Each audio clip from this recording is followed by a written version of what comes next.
Hello friends, welcome back to this channel. How are you? उम्मीद करता हूँ आप सभी ठीक होंगे। तो पिछला लेक्चर देखा कि नहीं? सीक्वेंस एंड सीरीज का पहला लेक्चर हो चुका है, जिसमें हमने क्या कंप्लीट किया? अर्थमेटिक प्रोग्रेशन और ज्योमेट्रिक प्रोग्रेशन, यानी कि एपी जीपी। अभी देखो हमारा इस लेक्चर में क्या कंप्लीट होने वाला है। इस लेक्चर में होगा एचपी होगा, हार्मोनिक प्रोग्रेशन होगा। उसके बाद हम मीन्स पे आएंगे, एएम जीएम एचएम सब होगा। उसके बाद अर्थमेटिक और ज्योमेट्रिक एक सीरीज होती है, जिसमें अर्थमेटिक और ज्योमेट्रिक सीरीज मिक्स होती है, उसको डिस्कस करेंगे। ठीक, तो पिछला लेक्चर देखा या नहीं, मैं नीचे डिस्क्रिप्शन में लिंक दे दूंगा पहले लेक्चर का, तो जिन्होंने नहीं देखा हो वो देख लीजिएगा। और ये लेक्चर भी हमारा वही सीक्वेंस एंड सीरीज के ही ऊपर होने वाला है। क्या डिस्कस करना है मैंने बता ही दिया। तो इसके बाद अगर वीडियो अच्छी लगे तो लाइक करें, बाकी जितना भी हो सके शेयर करें, क्योंकि आप जितना शेयर करेंगे, जितने सब्सक्राइबर इसके बढ़ेंगे, उतना ही हमें सपोर्ट मिलेगा। मैं समझूंगा कि आप लोग हमारे वीडियो को पसंद कर रहे हैं, आपको पढ़ने में मज़ा आ रहा है, मैं इतना समझूंगा।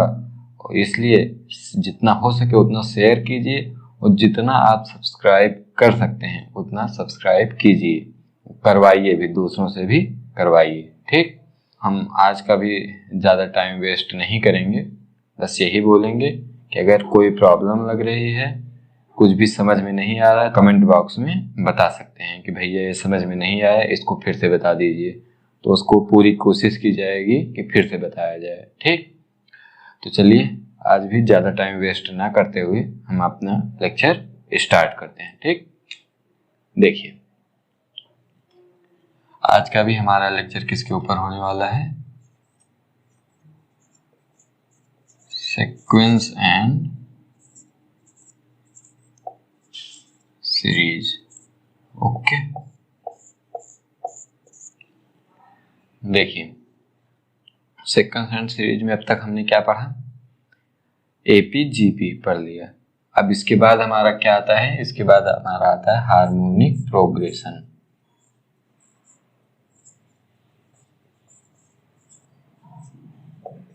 हार्मोनिक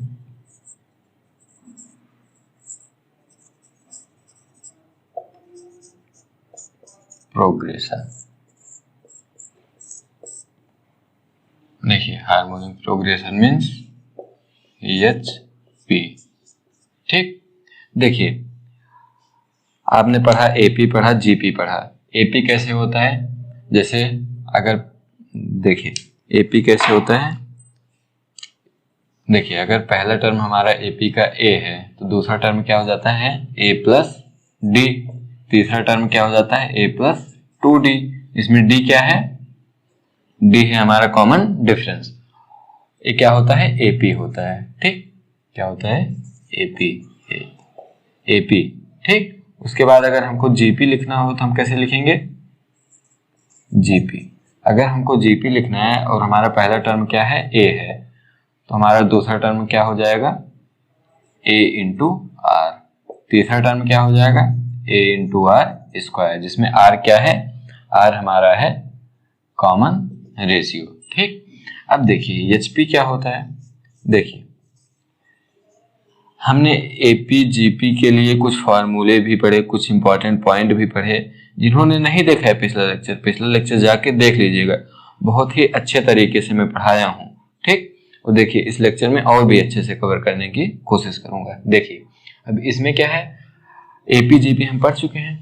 अब हार्मोनिक प्रोग्रेशन में क्या होता है? हार्मोनिक प्रोग्रेशन में देखिए कोई भी हार्मोनिक प्रोग्रेशन, अगर कोई हमको एपी पता है, उसका रेसिप्रोकल, अगर उसका रेसिप्रोकल कर देंगे तो हमको क्या मिल जाएगा? हार्मोनिक प्रोग्रेशन मिल जाएगा।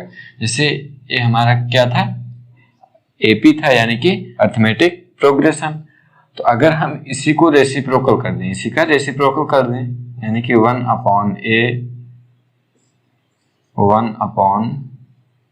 ए प्लस डी, 1 अपॉन में ए प्लस 2d, ये हमारा क्या हो जाएगा? एचपी में हो जाएगा। ठीक, तो इसका मतलब हम हार्मोनिक प्रोग्रेशन को क्या बोल सकते हैं, देखिए हार्मोनिक प्रोग्रेशन को बोल सकते हैं, देखिए पहले इसको लिख लीजिए, इसका जनरल फॉर्म। देखिए इसको लिखने की कोई जरूरत नहीं, एक काम करते हैं जीपी मिटा देते हैं, ठीक, क्योंकि इसमें जीपी की तो कोई बात ही नहीं। मैं तो बस आपका पिछला लेक्चर रिवाइज कर रहा था कि जीपी हो लिखा कैसे जाता है, ठीक। अब देखिए ये क्या था हमारा, ये हमारा था एपी था, और हमारा एपी का लास्ट टर्म क्या हो जाएगा, A plus N minus 1 into D. तो हमारा जो एचपी का लास्ट टर्म होगा ये क्या हो जाएगा, 1 अपॉन में A plus N minus 1 into D, ठीक। तो इसको लिख लीजिएगा, इसमें हेडिंग डाल लीजिएगा हार्मोनिक प्रोग्रेशन में जनरल फॉर्म।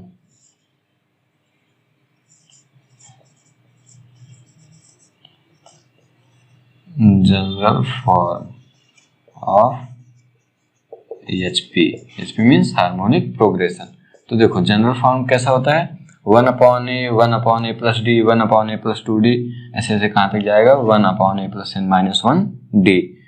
तो देखो इसके लिए कोई हम अलग से फॉर्मूला याद नहीं करेंगे, जैसे हम sum of the first N terms of the AP याद किए थे या फिर जीपी के लिए याद किए थे। इसके लिए ऐसा कोई फार्मूला होता भी नहीं और हम याद भी नहीं करने वाले। हम एचपी में सिर्फ और सिर्फ इतना याद रखेंगे कि जब भी हमको कोई, अगर देखो एग्जाम में अगर बोल रहे कोई सीरीज दे दिया, बोल दिया कि ये सीरीज किस में है, एचपी में है, तो हम उसका रिजल्ट क्या निकालेंगे, हम उसको उसका रेसिप्रोकल कर लेंगे। रेसिप्रोकल करके बोलेंगे कि एचपी का रेसिप्रोकल एपी होता है, ठीक। देखो रेसिप्रोकल ऑफ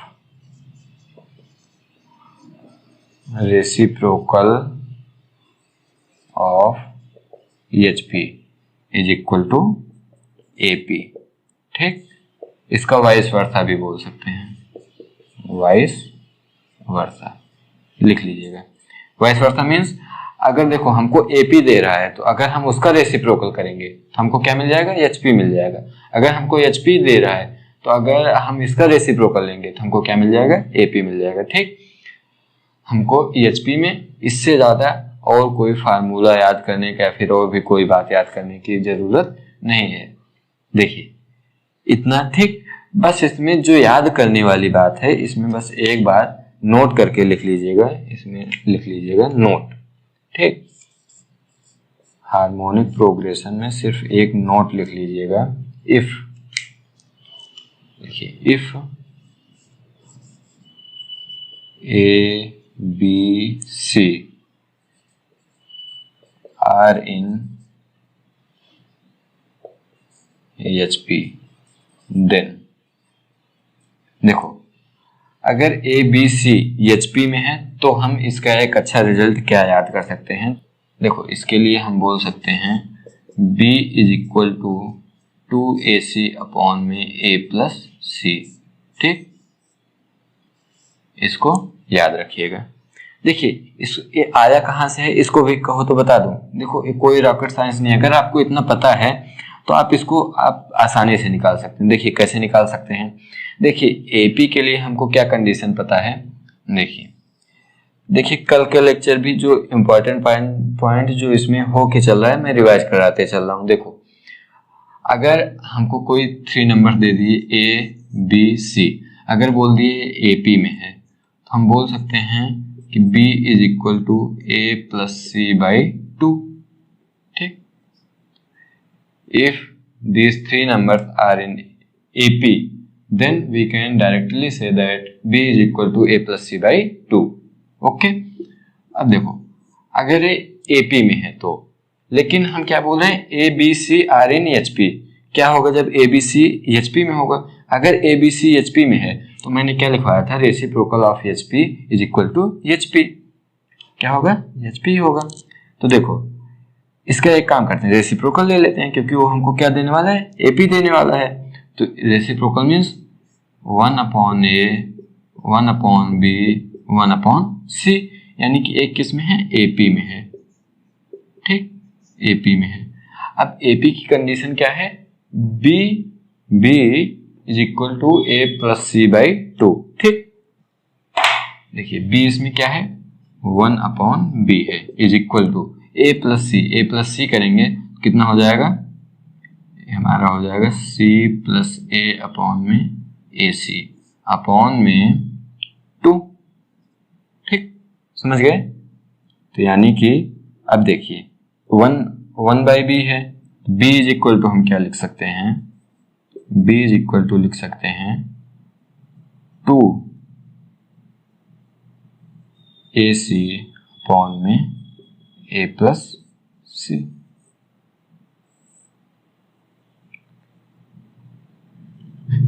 समझ में आया कि नहीं। देखो कितना सिंपल था, हमको क्या करना था, जब A B C H P में है तो ये वाली कंडीशन हमको अब डायरेक्ट हम बता सकते हैं क्या, B is equal to 2 A C upon में ए प्लस सी। ठीक, बस हमको इतना याद करना है। अगर आप एक कंडीशन भी याद नहीं करते, बस आप इतना याद कर लीजिए एचपी में, बस आपसे एचपी का कोई भी क्वेश्चन रुकेगा नहीं। ठीक, तो इतना नोट कीजिए एचपी के लिए, बस इतना नोट कीजिए, वो तो आपको समझाने के लिए बताया हूँ। ठीक, अगर जिसको नोट करना है तो उसको भी नोट कर सकता है, बाकी इतना तो कंपलसरी है। ठीक, इसको नोट कीजिए, फिर मैं इसको मिटा रहा हूँ, फिर अब मैं किस पे आऊँगा, मीन्स पे आऊँगा। Arithmetic mean, geometric mean, harmonic mean, पहले मीन पढ़ेंगे, उसके बाद अर्थमेटिक और ज्योमेट्रिक सीरीज होती है उसको डिस्कस करेंगे। ठीक, ठीक है, इसको नोट कीजिए, फिर मिटाता हूँ, नोट कीजिए।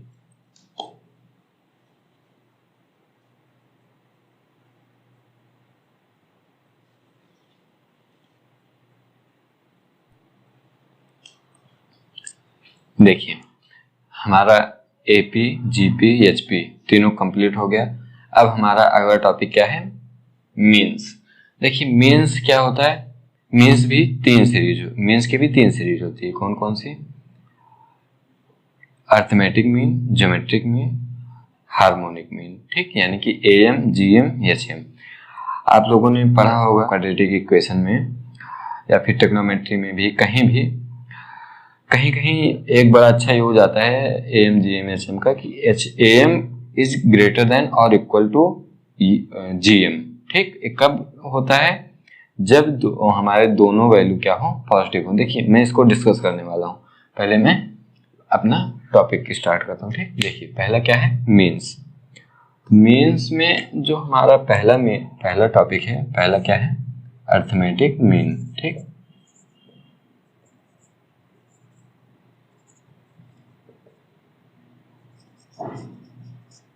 अर्थमेटिक मीन यानी कि ए एम। ठीक, तो देखिए अर्थमेटिक मीन क्या होता है, इसमें लिख लीजिए इफ एनी थ्री नंबर्स। ठीक, if any three numbers are in AP. देखिए कोई भी तीन नंबर, जैसे मान लीजिए A B C, if any three numbers are in AP then middle term of these three number will be am। ठीक, यानी कि अर्थमेटिक मीन। देखिए इसमें क्या है, जैसे अगर ए बी सी क्या है, एपी में है, A B C, if three numbers are in AP then middle term of these numbers will be am। am means arithmetic mean. ठीक, मतलब अगर ए बी सी हमारा क्या है, एपी में है। ठीक, किसमें है, एपी में है, तो हमारा ये जो बी हो जाएगा, बी क्या हो जाएगा हमारा, अर्थमेटिक मीन यानी कि एएम। ठीक, जो मैं बोला हूं उसको लिख लीजिएगा और जो मैं समझा रहा हूं उसको समझिए। देखिए एबीसी अगर एपी है तो मतलब बी हमारा क्या होगा, अर्थमेटिक मीन होगा। अर्थमेटिक मीन जैसे देखो, अब इसमें क्या कर सकते हैं, जैसे अगर इसको एग्जाम्पल में समझना हो आपको, जैसे मान लीजिए 2 6 10, एक इसमें है, एपी में है, तो अगर एपी में है तो इसका मिडिल टर्म है, यानी कि जो मिडिल टर्म 6 है, 6 क्या है इसका, एएम है, यानी कि 2 6 10 का एएम क्या है, 6 है। ठीक, तो देखिए, ठीक, एग्जाम्पल से समझ में आया कि नहीं। If three terms are in AP then the middle term of these three terms will be क्या, अर्थमेटिक मीन। ठीक, इसको नोट कर लीजिए। उसके बाद देखिए, ये तो देखिए 3 टर्म्स के लिए हो गया कि अगर ए बी सी किस में है, एपी में है, तो मिडिल टर्म क्या हो जाएगा हमारा, एम हो जाएगा। लेकिन जो हमारा एक बड़ा इंपॉर्टेंट सीरीज बनता है जब इसमें यंथ टर्म बोल देते हैं कि यंथ टर्म हमारा मतलब ए और सी के बीच में यन एम है, ठीक। तो मतलब क्या, ए और सी के बीच में हमारे यन अर्थमेटिक मीन्स हैं। मतलब अब देखिए इसकी हेडिंग डालिए, इसकी हेडिंग डालिएगा N arithmetic means between two numbers, ठीक। देखिए मैं बोल दी हूँ क्या लिखा हुआ है, नंबर्स लिखा हुआ है, जिसको दिख नहीं रहा होगा साथ साथ लिख लीजिएगा, ठीक। क्या है, N arithmetic means between two numbers. देखिए अब इसमें हमको क्या करना रहता है, जैसे मान लीजिए कोई भी 2 नंबर है, let first number is A and second number is B. अब इनके बीच में हमको क्या बोल रहा है, एन अर्थमेटिक मीन्स हमको बताना है, ठीक। क्या है, an arithmetic means between two number. हमने फर्स्ट नंबर क्या सपोज कर लिए ए, सेकंड नंबर क्या है बी। हम इसके बीच में बोल सकते हैं जो हमारा पहला मीन है, पहला अर्थमेटिक मीन है, उसको बोल देते हैं A1, फिर बोल देते हैं A2, फिर बोल देते हैं A3, ऐसे ऐसे मान लीजिए AN तक है, ठीक।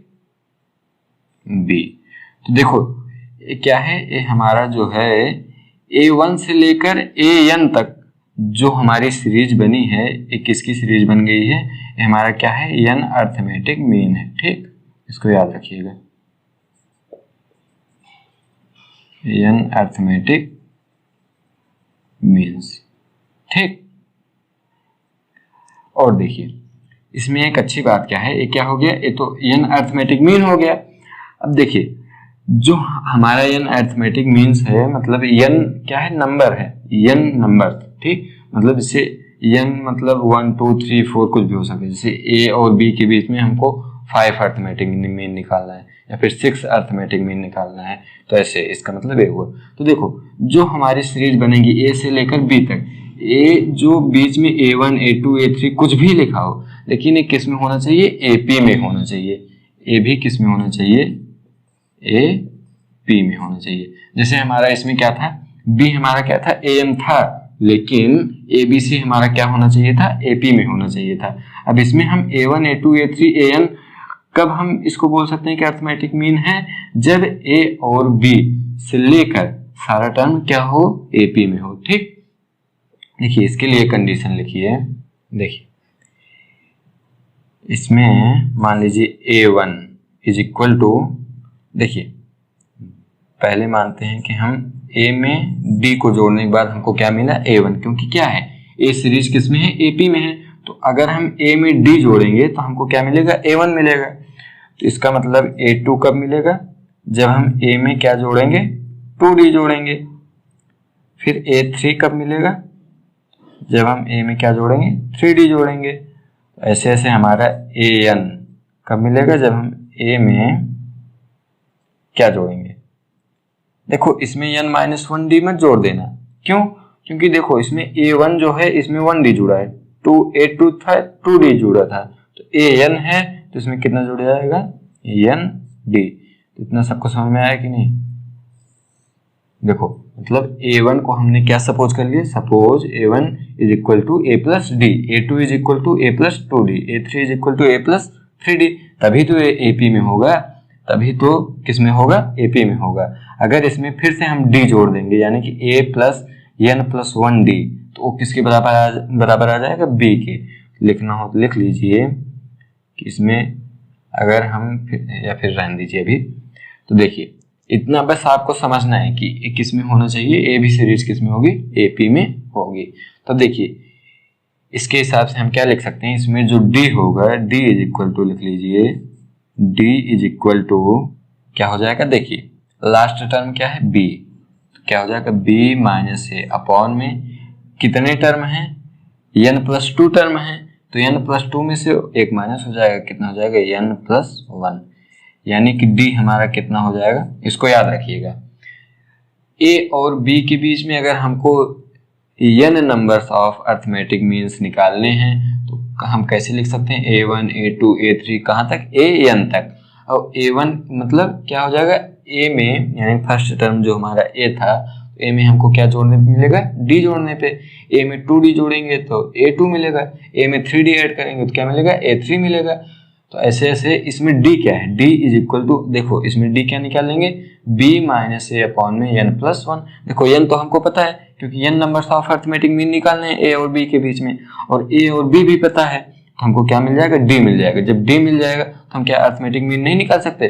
जैसे देखिए मैं एक बहुत सिंपल सा, देखिए आपको सिंपल से सिंपल एग्जांपल देकर समझा रहा हूँ, मैं नहीं बोल रहा हूँ, मैं जो एग्जांपल दे रहा हूँ वो मेंस में पूछने वाला है, फिर एडवांस में पूछने वाला है। मैं आपको समझने के लिए एक छोटा सा एग्जांपल देता हूँ। देखिए जैसे मान लीजिए आपको बोल दिया 3 और 20 के बीच में हमको अर्थमेटिक मीन निकालना है, ठीक। 3 और 20 नहीं, ले लेते हैं हम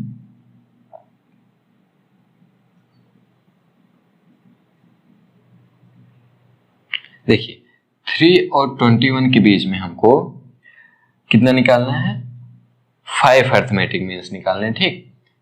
मैं एक सिंपल एग्जांपल ले रहा हूं जो एक छोटे से छोटे बच्चों को समझ में आ जाए, जो 6th 7th में होंगे उनको समझ में आ जाए, ऐसा एग्जांपल ले रहा हूं। तो आप तो IIT की तैयारी कर रहे हैं। देखिए 3 और 21 के बीच में हमको क्या 5 अर्थमेटिक मीन्स निकालने हैं, तो इसका मतलब क्या हो जाएगा, 3 और 21 के बीच में हमको अगर 5 अर्थमेटिक मीन निकालने हैं, अगर हम इस फार्मूले में रख के हम पहले क्या निकाल लेंगे, d निकाल लेंगे।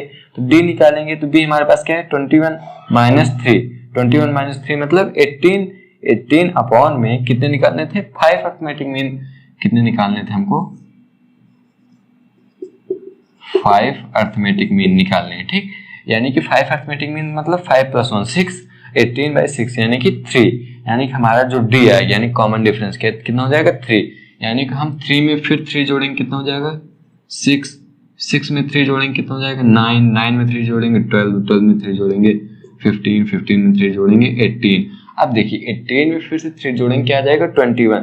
तो देखिए 3 और 21 के बीच में क्या हमारे पास 5 अर्थमेटिक मीन आ गए, जी हाँ आ गए, 1 2 3 4 5।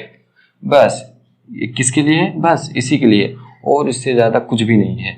यानी कि अब हमको देखिए am, अभी तक हम क्या पढ़े am, तो देखिए a और b के बीच में कितने n अर्थमेटिक मीन हो गए, और n अर्थमेटिक मीन निकालने के लिए हम निकालेंगे कैसे, पहले हम d निकाल लेंगे, d निकाल लिए तो उसके बाद हम n अर्थमेटिक मीन निकाल सकते हैं। उसके बाद देखिए मैं इसको मिटा रहा हूं, ठीक।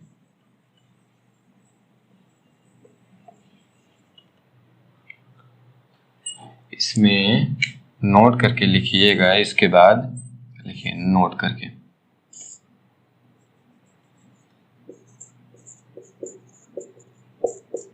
देखिए सम ऑफ लिख लीजिए क्योंकि इंपॉर्टेंट है, sum of n arithmetic mean between a and b is equal to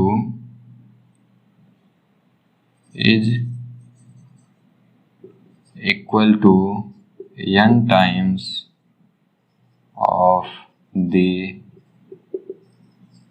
single am between a and b।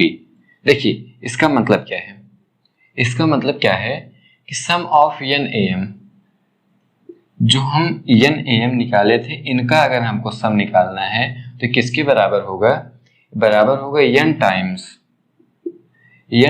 Of the single am, मतलब कि a और b के बीच का जो सिंगल am होगा उसके n टाइम्स के बराबर होगा। जैसे a और c था तो इसका am क्या था, b था, तो b इज इक्वल टू हम लिख सकते हैं, b इज इक्वल टू, इसमें a भी लिख लीजिएगा कि b is equal to a + c/2। ये क्या होता है हमारा am होता है, ठीक। इसमें लिख लीजिएगा कि AM A और C के बीच में अगर हमको सिर्फ एक AM निकालना है, ठीक, यानी सिंगल AM निकालना है, तो single AM is equal to कितना हो जाएगा, A प्लस C बाई 2, ठीक। तो देखिए अब हमको क्या बोल रहा है कि अगर हमको n नंबर्स ऑफ AM निकालने हैं तो उनका सम क्या होगा।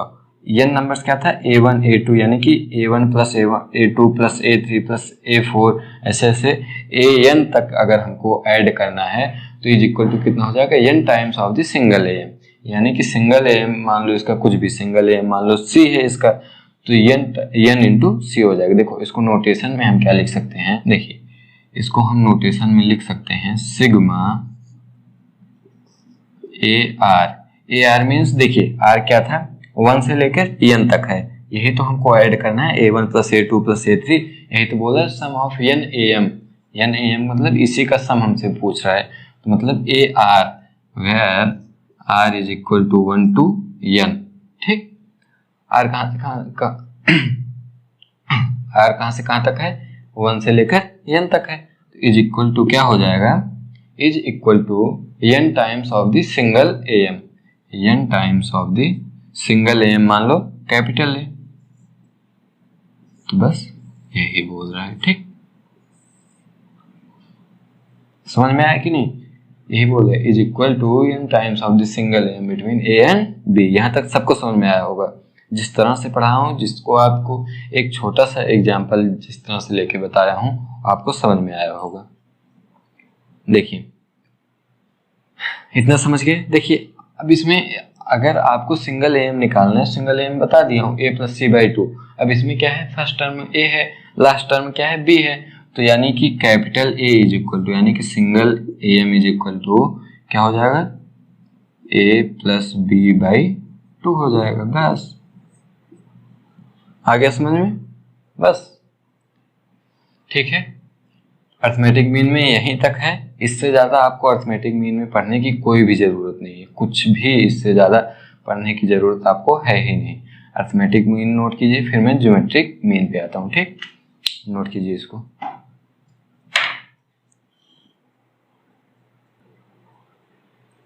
देखिए अब हमारा क्या है, ज्योमेट्रिक मीन। देखिए अर्थमेटिक मीन जिस तरह से पढ़ा हूँ उम्मीद करता हूँ सबको समझ में आया है। अगर आपको कहीं भी कोई भी डाउट लगे तो आप कमेंट बॉक्स में मुझसे पूछ सकते हैं, ठीक, इसके लिए कोई टेंशन की बात नहीं है। तो अब देखिए ज्योमेट्रिक मीन, ज्योमेट्रिक मीन मतलब GM, ठीक।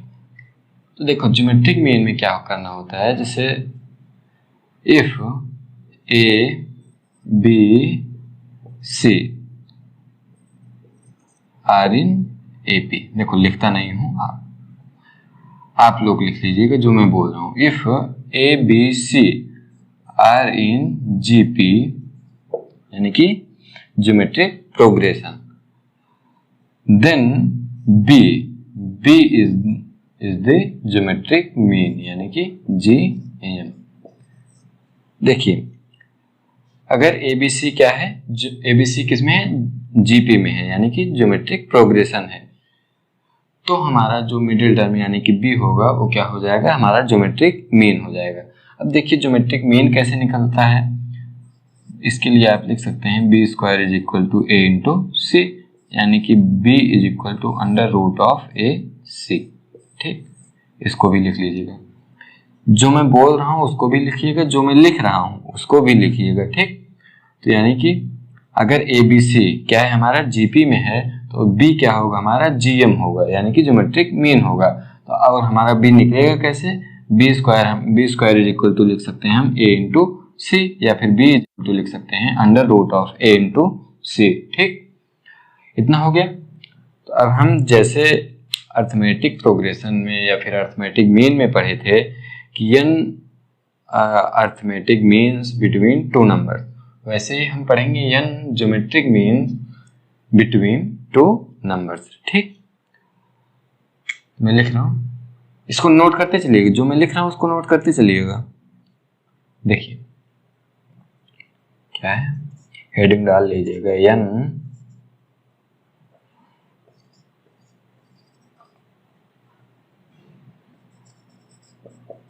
Geometric means between numbers. ठीक, देखिए जैसे हमने एपी के लिए डिस्कस किया था वैसे ही हम इसके लिए भी डिस्कस कर लेते हैं। इसमें क्या है कि जैसे मान लेते हैं हमारा फर्स्ट टर्म क्या है, जीपी का ए है और लास्ट टर्म क्या है हमारा बी है। तो इसके बीच में जो हम देखिए जीपी में है, बीच में हम मान लेते हैं कुछ भी G1, G2, G3 so on up to Gn। ठीक, लास्ट टर्म हमारे पास क्या है, बी है। तो अब देखिए ये हमारा किस में है, जी पी में है। ठीक, यानी कि ये हमारे पास कोई ज्योमेट्रिक प्रोग्रेशन है, क्या है, ए G1, G2, G3, Gn। ये जो G1 से लेकर Gn तक है ये हमारे पास क्या हो गया, ज्योमेट्रिक मीन हो गया, और ए और बी हमारे पास क्या, दो नंबर्स हो गए। तो देखो इसके लिए भी हम जैसे सेम एपी में डिस्कस किए थे, इसके लिए हमारे पास क्या हो जाएगा, लिख लेते हैं G1 इज इक्वल टू क्या हो जाएगा, A इंटू आर, क्योंकि A में अगर हम R से मल्टीप्लाई करते हैं तो हमको क्या मिल जाएगा, G1 मिल जाएगा। G2 इज इक्वल टू क्या हो जाएगा, A into R square. G3 is equal to क्या हो जाएगा, A into R cube. So on Gn is equal to कितना हो जाएगा, A into R to the power n। यहाँ तक सबको समझ में आया। ठीक, जितना मैं बोर्ड पे लिखूं उतना आप अपने नोटबुक में लिखते रहिएगा, क्योंकि मैं कोई इधर उधर की चीज नहीं लिख रहा हूँ। जिसको नहीं लिखना होगा जो चीज, वो मैं बता दूंगा कि इसको लिखो या ना लिखो, जरूरी नहीं है। लेकिन जिसको मैं बोल रहा हूँ कि जरूरी है तो उसको आप लिखिएगा। ठीक, तो देखिए Gn इज इक्वल टू क्या हो गया, A into R to the power n। अब इसमें लिख लीजिए हमारा R, यानी कि जो कॉमन रेशियो है वो क्या किसके बराबर हो जाएगा, लिख लीजिए R is equal to last term क्या है B, तो B अपॉन में फर्स्ट टर्म क्या है A, यानी कि B upon A to the power 1 upon में n प्लस 1। ठीक, इसको लिख लीजिएगा, इसको हेडिंग डालिएगा, इसको लिखिएगा, फिर इसको लिखिएगा, फिर इसको लिखिएगा। जिस सीक्वेंस में मैं लिख रहा हूँ उसी सीक्वेंस में आप भी लिखिएगा। जिस तरह से मैं पढ़ा रहा हूँ, जिस तरह से समझा रहा हूँ, अगर आप उसी तरह से समझ के लिखेंगे तो आप देख लीजिए जब भी आप अपना नोट्स का पेज पलटेंगे तो आपको तुरंत समझ में आ जाएगा कि इस टाइम पे मैंने क्या समझा था, क्या समझ के लिखा था। ठीक, तो इतना नोट कीजिए, इतना हमारा हो गया, यानी कि हमको R मिल गया। अब देखो, अब जैसे हमने एपी में क्या देखा था, sum of the n geometric means देखा था। अब हम देख लेते हैं इसमें n अर्थमेटिक मीन देखा था, एपी में एम में अर्थमेटिक मीन देखा था। ये हमारा क्या Gn चल रहा है, तो इसमें देख लेते हैं सम ऑफ द n, और सम नहीं, इसमें मल्टीप्लिकेशन दे, यानी कि मल्टीप्लिकेशन यानी कि product of the n geometric means between two numbers. ठीक, तो इसके लिए भी अलग से हेडिंग डाल लीजिए, देखिए नोट करके लिख लीजिए, नोट में लिख लीजिएगा। इसमें देखिए the product of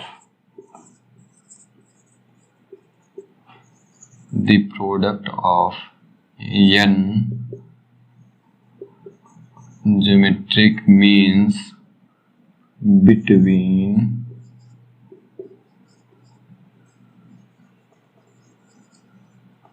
to numbers A and B is equal to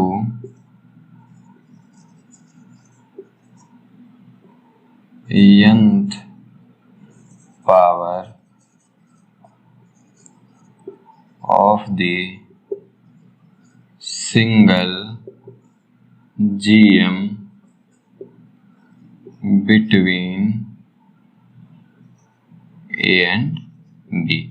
ठीक, समझ में आया। जैसे हम सम देखे थे, n अर्थमेटिक मीन्स का सम देखे थे, वो क्या हो जाता था, n टाइम्स हो जाता था किसके, सिंगल am के।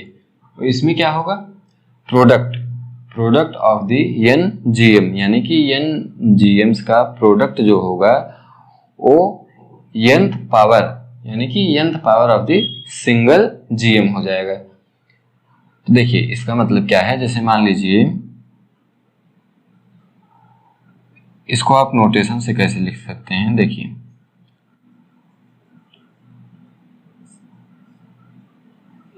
जैसे ही सिग्मा किसको डिनोट कर, सिग्मा किसके लिए होता है, समेशन के लिए होता है, वैसे ही एम आर किसके लिए होता है, मल्टीप्लिकेशन के लिए। तो इसके लिख लेते हैं, यानी कि मल्टीप्लिकेशन ऑफ, देखो क्या है, प्रोडक्ट ऑफ n GMs, यानी कि GM क्या माने हैं, G R is equal to 1 to n, यही तो था, G 1 to n था। तो इज इक्वल टू क्या बोल रहा है, इज इक्वल टू क्या हो जाएगा, nth power of the single GM मान लो n और मान लो G, यानी कि G to the power n हो जाएगा। ठीक, समझ में आया यहाँ तक सबको? यानी कि क्या बोल रहा है, the product of n GMs between two numbers a and b is equal to nth power of the single GM between a and b। a and b का सिंगल GM मान लेते हैं G, तो G to the power n हो जाएगा, किसकी value, n। अगर n GMs का हमको प्रोडक्ट बताना है बिटवीन a एंड b। ठीक, इसको नोट कीजिए। ठीक, देखिए इसमें लिख लीजिएगा, जो G है इसके लिए लिख लीजिएगा कि G क्या है, single GM means geometric mean between A and B। ठीक, इसको लिखिए। फिर हम ज्योमेट्रिक मीन से आते हैं किस पे, हार्मोनिक मीन पे। ठीक, लिखिए,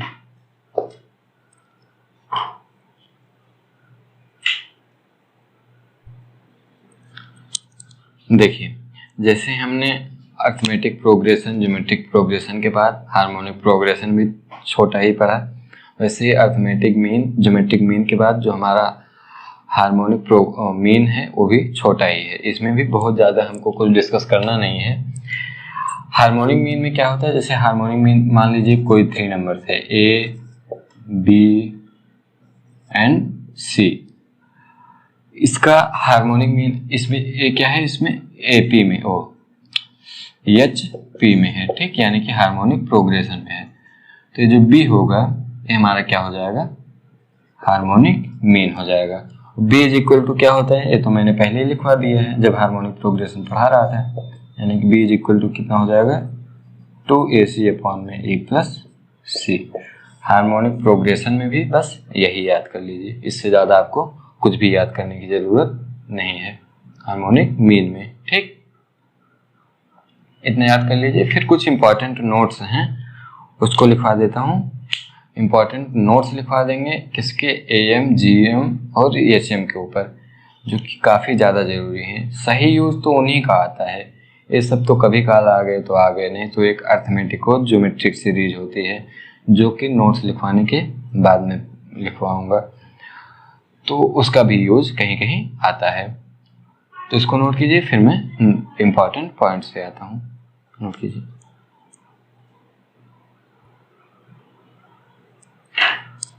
देखिए हमारे 2 इम्पॉर्टेंट पॉइंट्स हैं, उसको हम डिस्कस कर लेते हैं। देखिए इम्पॉर्टेंट पॉइंट्स में आप पहले लिख लीजिए, देखिए पहले तो आप इसमें लिख लीजिए, इफ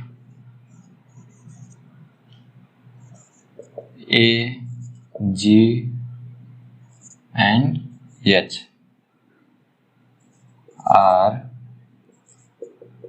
AM, GM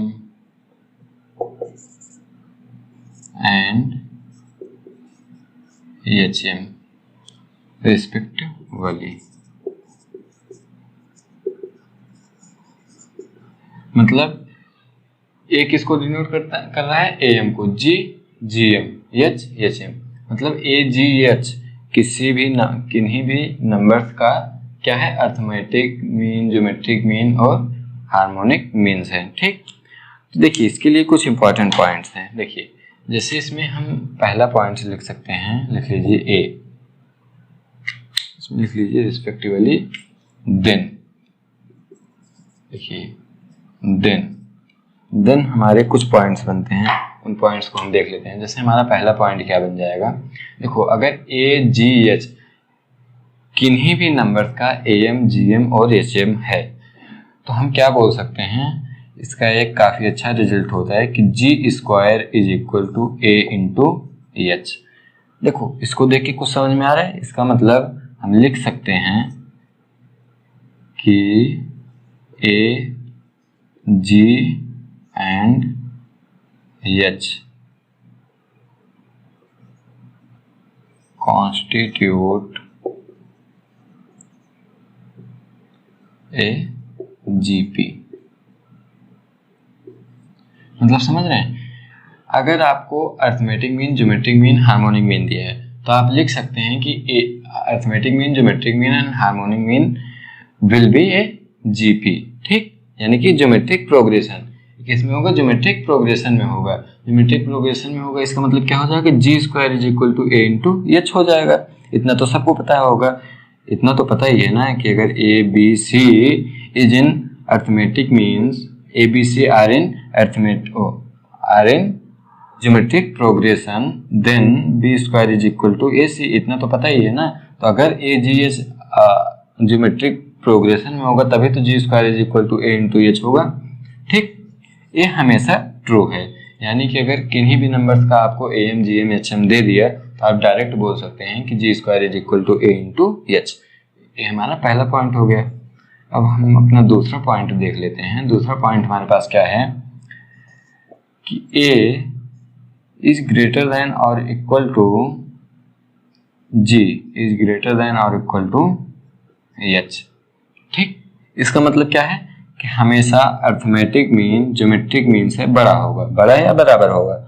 और जो ज्योमेट्रिक मीन होगा ये भी हमेशा हार्मोनिक मीन से बड़ा या बराबर होगा। अब देखिए इसमें एक और पॉइंट करके आप लिख लीजिएगा कि ए जी और एच यानी कि अर्थमेटिक, ज्योमेट्रिक और हार्मोनिक मीन बराबर कब होते हैं, जब ए is equal to be.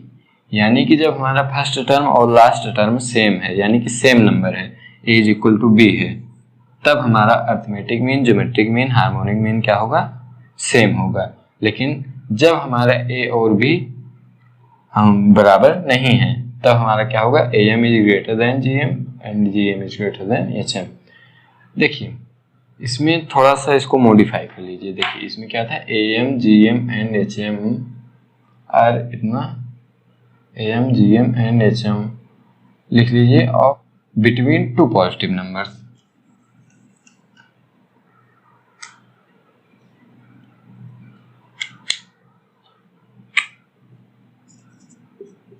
Between two positive number. ठीक, देखिए जब नंबर पॉजिटिव होंगे, जब दोनों नंबर पॉजिटिव होंगे तभी ये कंडीशंस वैलिड है, इसलिए इसको लिखवाना जरूरी था। ठीक, तो क्या है, इफ ए जी एच यानी कि अर्थमेटिक मीन, ज्योमेट्रिक मीन और हार्मोनिक मीन किसी भी दो पॉजिटिव नंबर्स के अगर हमको arithmetic mean, geometric mean, harmonic means दे दिए तो हम बोल सकते हैं कि G square is equal to A into H and A M is greater than G M is greater than H M. अगर हमको बोल रहा है कि A M is equal to G M is equal to H M तो हम direct बोल सकते हैं कि क्या होगा, ए इज इक्वल टू बी होगा। ठीक, तो ये हमारा पहला पॉइंट हो गया, इसको नोट कीजिए। फिर मैं इसको मिटा के मैं दूसरा पॉइंट नोट कराने जा रहा हूँ, नोट कीजिए इसको।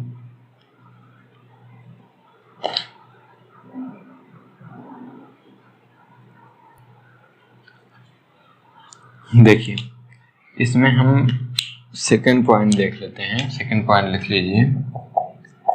मान लीजिए हमको काफी सारे नंबर्स दे दिए गए हैं। ठीक, देखिए इसमें लिख लीजिए let A1 A2 A3 so on। ठीक, A B n positive number, ठीक, मतलब A1 A2 A3 AN तक n पॉजिटिव नंबर्स हैं, ठीक। लिख लीजिए इसमें देन, लिख लीजिए देन। देखिए अगर हमको n पॉजिटिव नंबर्स दे दिए तो इसके लिए हम लिख सकते हैं, लिख लीजिए इसमें AM, यानी इसका अगर हमको अर्थमेटिक मीन निकालना है तो हम क्या लिख सकते हैं, सारे नंबर्स का सम करके, यानी कि A1 plus A2 plus A3 up to AN upon में n, यानी कि n से डिवाइड कर देंगे, नंबर ऑफ टर्म से डिवाइड कर देंगे, हमारा क्या निकल जाएगा, AM निकल जाएगा, यानी कि अर्थमेटिक मीन निकल जाएगा। उसके बाद क्या है हमारा, ज्योमेट्रिक मीन। अब देखिए ज्योमेट्रिक मीन निकालने के लिए हम क्या कर सकते हैं, सारे टर्म्स को एक साथ मल्टीप्लाई कर लेते हैं, यानी कि A1 into A2 into A3 into up to AN to the power 1/n, ठीक। ये हमारा क्या आ गया, GM आ गया, ठीक, यानी कि ज्योमेट्रिक मीन। अब देखिए हार्मोनिक मीन हम कैसे निकाल सकते हैं, हार्मोनिक मीन निकालने के लिए हम लिख सकते हैं n अपॉन में 1 upon A1 plus 1 upon A2 plus 1 upon A3 up two plus 1 upon AN, ठीक। यानी कि अगर हमको n पॉजिटिव नंबर्स दे दिए गए हैं और उनका क्या निकालना है, arithmetic mean, geometric mean, harmonic mean निकालना है, हम इजीली निकाल सकते हैं, ठीक। तो चलिए अब हम इसके आगे डिस्कस करते हैं। क्या हमारे इसके आगे की सीरीज थी, अर्थमेटिको ज्योमेट्रिक सीरीज, काफ़ी ज़्यादा इंपॉर्टेंट सीरीज है, इसको मिस मत कीजिएगा, ठीक। इसको मैं मिटा रहा हूँ, जिसको नोट करना है नोट कीजिए, फिर वही एक लास्ट पढ़ा के चैप्टर हमारा ओवर होगा, ठीक, नोट कीजिए। देखिए हमारी जो लास्ट सीरीज है कौन सी है, अर्थमेटिको ज्योमेट्रिक सीरीज है। देखिए पहले हम इसको देखते हैं कि ये होती कैसे है। देखिए इसका नाम अगर आप देख रहे होंगे अर्थमेटिको एंड ज्योमेट्रिक, यानी एंड नहीं है अर्थमेटिको ज्योमेट्रिक, यानी कि आप नाम से ही समझ सकते हैं कि जिसमें अर्थमेटिक और ज्योमेट्रिक सीरीज मिक्स हो, ठीक। मिक्स का मतलब देखिए इसका जो लिखने का फॉर्मेट होता है, अगर पहला नंबर A है तो जो दूसरा टर्म होगा, पहला टर्म अगर A है तो दूसरा टर्म क्या होगा, पहले तो इसमें D ऐड कर दो, यानी कि पहले अर्थमेटिक प्रोग्रेशन हो गया, D ऐड करने के बाद इसमें R मल्टीप्लाई भी कर दो, यानी कि पहले तो क्या किया हमने, D ऐड किया, फिर उसमें R मल्टीप्लाई भी कर दिया, ठीक। तो यानी कि पहले अर्थमेटिक फिर ज्योमेट्रिक, यानी कि अर्थमेटिको ज्योमेट्रिक सीरीज। ऐसे ही हमारा थर्ड टर्म क्या हो जाएगा, A plus 2D into R square, so on. हमारा इसका लास्ट टर्म क्या हो जाएगा, A plus n minus 1 into D into R to the power n minus 1। समझ में आया। तो देखिए ये तो हमारी सीरीज हो गई। अब हम सम ऑफ दिस सीरीज देख लेते हैं, यानी कि अगर हम इसको ऐड करेंगे तो हमारा कितना आएगा। देखिए इसका जो फॉर्मूला होता है आप याद कर लीजिएगा। देखिए क्या हो जाएगा, पहले तो हमारा हो जाएगा A upon 1 minus R plus, first term क्या था, A था, कॉमन रेशियो क्या कर दिए हैं, R कर दिए हैं, तो A upon 1 minus R plus DR into 1 minus R to the power n minus 1 upon में 1 minus R to the power 2 minus A plus n minus 1 into D into R to the power n upon में 1 minus R, ठीक। हमारा क्या हो गया, सम of this series हो गया।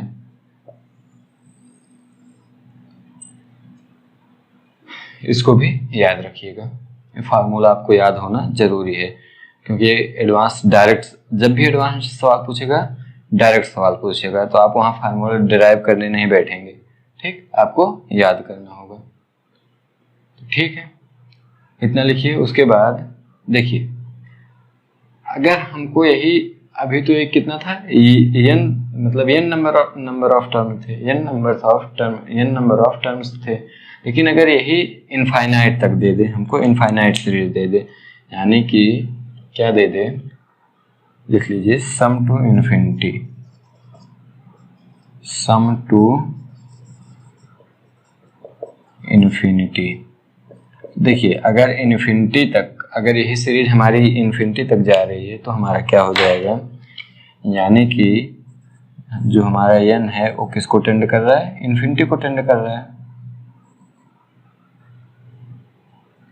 n infinity को टेंड करने के लिए देखिए हमारे पास एक कंडीशन और क्या होनी चाहिए, mode r is less than 1 होना चाहिए। ठीक, यानी कि mode r is less than 1, infinity के लिए क्या होना चाहिए, मोड r लेस देन 1 होना चाहिए, n टेंड्स टू इन्फिनिटी। उसके बाद हमारा क्या हो जाएगा, r to the power n कैसा हो जाएगा, टेंड्स टू 0 हो जाएगा।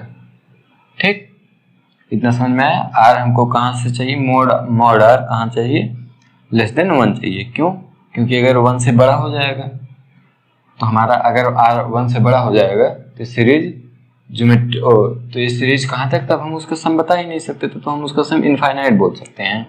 लेकिन अगर r -1 से 1 के बीच में है, तब हमारा जो सम आएगा वो कोई फाइनाइट क्वांटिटी होगी, क्योंकि धीरे धीरे छोटी होती वैल्यू छोटी होती चली जाएगी। जब वैल्यू छोटी होती चली जाएगी तो हम उसको सम कर सकते हैं। लेकिन जो सीरीज इनफाइनाइट तक अगर चली जाए और r 1 से बड़ा करके चली जाए तो उसको हम ऐड कैसे करेंगे, वो तो इनफाइनाइट, उसका समेशन इनफाइनाइट हो जाएगा। देखिए सम टू इन्फिनिटी, इसके लिए हमारा r to the power n कैसा हो जाएगा, टेंड्स टू 0 हो जाएगा। तब इसी में देख लीजिए r to the power n जहाँ होगा उसको 0 के बराबर कर दीजिए, r to the power n 0 हो जाएगा। हमारे पास बचेगा क्या, देखिए पहला टर्म में क्या है, पहला टर्म तो हमारा एज इट इज हो जाएगा, यानी कि Sn is equal to a upon में 1 माइनस r तो है ही, प्लस देखो dr तो dr रहेगा ही, into 1 minus r to the power n minus 1। देखिए r to the power n tends to 0 है, तो r to the power n minus 1 कितना हो जाएगा, ये भी तो टेंड टू 0 कर जाएगा। जब ये टेंड टू 0 हो जाएगा तो 1 माइनस 0 यानी कि 1, यानी कि dr हो जाएगा, अपॉन में कितना हो जाएगा, 1 minus r to the power 2 यानी कि 1 माइनस r स्क्वायर। ठीक, अगर हमको सम टू इन्फिनिटी निकालना है तो ये Sn का फार्मूला लग जाएगा। बाकी अगर ऐसा निकालना है, इन्फिनिटी नहीं, अगर हमको कोई फाइनाइट नंबर दे दिए कि सम ऑफ n टर्म्स, तो इतना हो जाएगा। ठीक, इसको नोट कीजिए, काफ़ी ज़्यादा इंपॉर्टेंट सीरीज है, आपको ये दोनों ही फार्मूले याद होने चाहिए। ठीक, नोट कीजिए। फिर इसमें तो आगे कुछ है ही नहीं, बस जो हमारा सेकंड हैंड सीरीज का लेक्चर था बस यहीं तक था, तो हम आज यहीं पर ख़त्म करते हैं। और अगर आपको कोई भी डाउट हो, कुछ भी थोड़ा भी कम समझ में आया हो, तो आप लोग कमेंट बॉक्स में उसमें बताइएगा, मैं आपको आंसर करने का, या फिर हो पाएगा तो मैं दोबारा भी उसको समझाने की कोशिश लेक्चर के थ्रू ही फिर से कोशिश करूँगा। ठीक, तो ठीक है, हम आज का लेक्चर यहीं तक रखते हैं।